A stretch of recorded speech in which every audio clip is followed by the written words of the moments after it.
মানে আমাৰ এই অঞ্চলটোত বহু দিনৰ পৰা গৰু ছাগলী এইবিলাক হৰাই থাকে বা তামোলো হৰাই কিছুমানৰ। তো আমাৰ চুবুৰীটোৰ যিটো ৰাস্তা, এই ৰাস্তাৰে এটা অঞ্চললৈ যাব পাৰি। আৰু আমাৰ মহিলাসকল হওক, আমাৰ পুৰুষসকল হওক, বহুত দিনৰ পৰা এটা সন্দেহ হৈ আছিল, এই কাৰবাৰটো কি হৈ আছে। ৰাতি 2টা বজাতো গাড়ী যায়, ৰাতি 3টা বজাতো গাড়ী যায়। আমি সুধিলে বেলেগ বুলি কয়। তো যোৱা পৰহি এটা ছাগলী বিক্ৰী কৰিছিল, যিটোৰ মূল্য আমাৰ হিচাপত প্ৰায় 18-20 হাজাৰমান টকা হ'ব। কিন্তু সেই ছাগলীটো প্ৰায় 7-8 হাজাৰমান টকাত বিক্ৰী কৰি দিছিল। তো তেতিয়া আমাৰ মানুহখিনিৰ সন্দেহ হৈছিল। সন্দেহ উপজাৰ পিছত আমাৰ চুবুৰীতে আমি আলোচনা কৰিলোঁ, এইটো হ'ব পাৰে কি। তো এনেকৈ আলোচনা কৰাৰ পিছত আমি তেওঁলোকৰ ওপৰত চকু দিলোঁ। চকু দি পিনে আজি ৰাতিপুৱা ভাগত আমি প্ৰায় 4টামান বজাত এটা ছাগলী তাতে পথাৰতে বেবাই আছিল, আৰু কাষতে যিকেইজন চোৰ আছিল তাৰে এজন তাৰ কাষতে আছিল। তো আমাৰ মানুহখিনিৰ সন্দেহ উপজাত এই ছাগলীটো ধৰি পিনে আমাৰ চুবুৰীতে বান্ধি থৈ দিলে, আৰু বান্ধি থোৱা মানুহখিনি আহি পিনে আমাৰ আগত জনালে যে এনেকুৱা ঘটনা, আমাৰ তাতে এটা ছাগলী বান্ধাই আছিল, ছাগলীটো বেবেই আছে, কিন্তু কাষত মানুহ এজন আছিল, যদিও চোৰ কৰা মানুহ এজন আছে, আৰু তেওঁ ছাগলীটো লৈ অহাৰ পিছতো কোনো ধৰণৰ ৰিয়েক্ট কৰা নাছিল। যদি নিজৰ ছাগলী হ'লে ৰিয়েক্ট কৰিলে, কিন্তু কোনো ধৰণৰ ৰিয়েক্ট কৰা নাছিল। তাৰপিছত আমাৰ চুবুৰীৰ আমি কেইজনমান গৈ পিনে তেওঁলোকৰ লগত সোধপোছ কৰি পিনে এটা বৃহৎ গেঙৰ কথা আমি গম পালোঁ। আৰু গম পোৱাৰ পিছত তেওঁলোকক ফোনাফোনি কৰি পিনে মাতি দিলে, আৰু এই যিবিলাক ছাগলী আছে, এই ছাগলীৰো গৃহস্থ তেওঁলোকে ৰেডিমেড গৃহস্থ বনাই পিনে আমাৰ ওচৰত খাৰা কৰি দিলে। তাৰপিছত আমাৰ আৰু বেছি সন্দেহ উপজিল। তাৰপিছত আমি আমাৰ তামোলপুৰ থানাৰ সন্মানীয় আমাৰ OC মহোদয়ক আমি ফোন কৰিলোঁ। তেওঁ তাৎক্ষণিকভাৱে গৈছে, আমি ফোন কৰাৰ খুব বেছি 10-12 মিনিটমানৰ ভিতৰতে যাই হাজিৰ হৈছে, আৰু তেওঁকো আমি ধন্যবাদ জ্ঞাপন কৰিছোঁ। আৰু এই বৃহৎ গেংটোক তেওঁলোকে উঠাই লৈ আহিছে, আৰু ইয়াত আহি গম পালোঁ যে ছাগলীটোৰ গৰাকীও ওলাইছে। আমাৰ ওচৰৰে শালমাৰা অঞ্চলৰ বহু মানুহ আহি ইয়াত উপস্থিত হৈছে। তেওঁলোকৰ পৰা গম পালোঁ যে তেওঁলোকৰ গাঁৱত প্ৰায় 1 বছৰ বা 6 মাহমানৰ ভিতৰত বহু গৰু ছাগলী হাঁহ পাৰ এইবিলাক চোৰ হৈ আছে। আৰু কথাখিনি শুনি বিৰাট বেয়া লাগিছে। প্ৰত্যেকজন দুখীয়া মানুহ, তেওঁলোকে ছাগলী এটা পুহি ঘৰখন চলাম বুলি ভাবি পিনে ছাগলী পুহি এইবিলাক চোৰ কৰি আছে।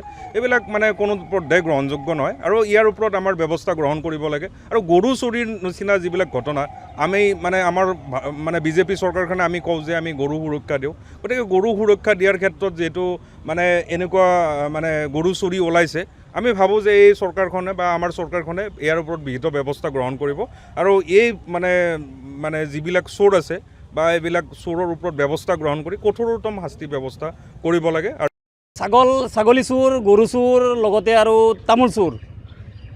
প্ৰথমতে মই সাংবাদিক দাদাসকলক মই ধন্যবাদ জনাইছোঁ।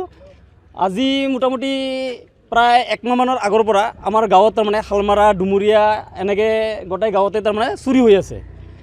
ছাগল চুৰি হৈছে, গৰু চুৰি হৈছে। গৰু মোটামুটি কিজানি এইকেইদিনত মোটামুটি 10টামান গৰু চুৰি হৈছে, আৰু ভালে ডাঙৰ, মোটামুটি একোটা গৰু 80,000, 90,000, 1 লাখ টকা এনেকুৱা দামৰ গৰু চুৰি হৈছে।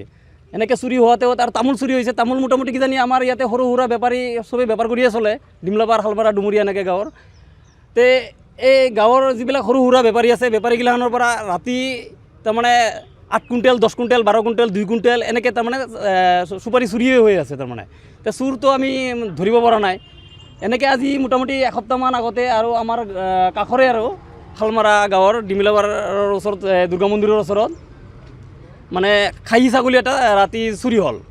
ৰাতিপুৱা পিছদিনা গৃহস্থই গম পালে যে বেৰা কাটি ছাগলীটো, খাহী ছাগলীটো লৈ গ'ল। তাৰপিছত আমি এনেকৈ গাঁৱৰ মানুহ বিচৰা গৈছে, আমিও বিচাৰিছোঁ, আৰু ছাগলৰ গৰাকীও বিচাৰি আছে। সেনেকৈ বিচাৰি আমি ছাগলীটো পোৱা নাই। নোপোৱাতে আজি গম পালোঁ, কালাকুছিত আমাৰ এই দাদাসকলে ছাগলীটো ক'ৰবাত তাতে বিক্ৰী কৰিব নিছিল। বিক্ৰী কৰিব নিয়াতে দাদাসকলে অলপ সন্দেহ কৰি পেলাই এই দাদাসকলে গাঁৱৰ মানুহ মিলি কেনে ছাগলীটো আজি ধৰিলে। হৈছে চোৰ বৰ্তমান এতিয়া 3জন ধৰিছে, আৰু চোৰ বহুতো আছে। সিহঁতৰ লগত ডাঙৰ গেং আছে।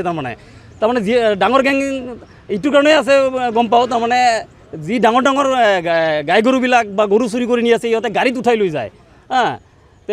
গাড়ীত উঠাই লৈ যায়, এইকাৰণে সিহঁতৰ লগত কিবা ডাঙৰ চুৰি চক্ৰ এটা জড়িত হৈ আছে।